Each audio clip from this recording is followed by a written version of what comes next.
दोस्तों नमस्कार। हम बकरों को मोटा तगड़ा करने के लिए मक्के का इस्तेमाल करते हैं। कई इसे पिसवा करके देते हैं, तो कई इसे दलवा करके देते हैं, कई साबुत भी भाई देते नजर आ रहे हैं।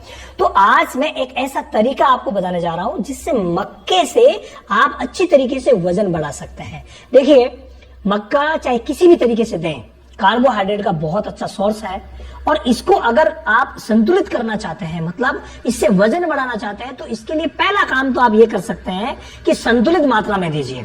संतुलित का मतलब क्या हुआ कि अगर हम अनाज की मात्रा को देखें और अनाज में अगर आप मक्का को देख रहे हैं तो किसी भी सूरत में इसको 40 और लास्ट अगर आप ज्यादा देना चाहें तो 50, यानी 50% से इसको ऊपर मत दीजिए। कई भाई जो है वो 80% तक मक्का देते हैं, ये नुकसानदायक है। पहला काम आप ये कीजिए, 50% से ज्यादा, यानी पूरा खाना आप अगर 400 ग्राम दे रहे हैं तो वहां 200 ग्राम से ज्यादा मक्का किसी भी सूरत में नहीं होना चाहिए। आइडियल अगर डोज की बात करें तो वो भाई 30% है ना। आइडियल 30%, यानी कि 1 किलो में 300 ग्राम होना चाहिए। तो ये आप विशेष ध्यान रखिए। मक्के को आप 30 से लेकर के और 50% के बीच में ही यूज कीजिए। इससे कम भी सही नहीं रहेगा, क्योंकि कार्बोहाइड्रेट चाहिए, एनर्जी चाहिए, तो ज्यादा भी सही नहीं रहेगा। पहला टिप तो आप ये लिख लीजिए।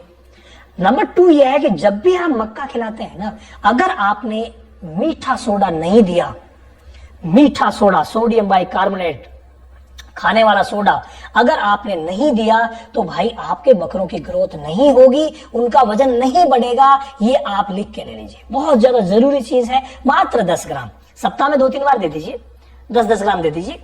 छोटे हैं तो 5 ग्राम, बड़ा वजन 50 किलो के आसपास है तो 10 ग्राम।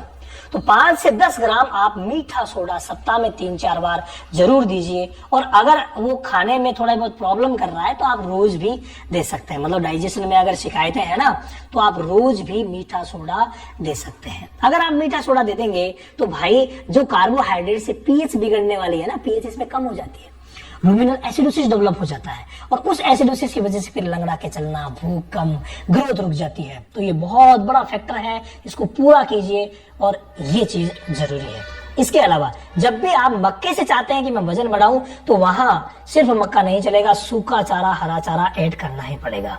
तो सूखा चारा, हरा चारा, खलियां वगैरह आप साथ में दीजिए, संतुलित आहार बना करके दीजिए। और मैंने जो दोनों टिप बताए हैं शुरुआत में, इन दोनों टिप को फॉलो कीजिए, तभी आप मक्के से वजन बढ़ा पाएंगे। अब कई जगह मक्के को पीस करके दिया जाता है, कई जगह भिगो करके दिया जाता है, कई भाई सूखा देते हैं, कई उबाल करके देते हैं। आप अपने विवेक से दे सकते हैं, कोई प्रॉब्लम नहीं है। अगर आप मेरे से मांगेंगे तो मैं भी अपनी जानकारी जो है वो आपको दूंगा कि किस तरीके से दें, लेकिन आप अपने हिसाब से दे सकते हैं। अगर मेरी तरफ से देखें तो भाई अगर मान लीजिए हम ज्यादा मेहनत नहीं करना चाहते हैं तो गर्मी के मौसम में आप भिगो करके दे सकते हैं या सूखा भी दे सकते हैं, और सर्दी के मौसम में आप पका करके भी दे सकते हैं। तो अलग अलग जगह अलग अलग थ्योरी चलती है, आप अपने विवेक से ले सकते हैं, लेकिन शुरुआत वाले तरीके याद रखिएगा।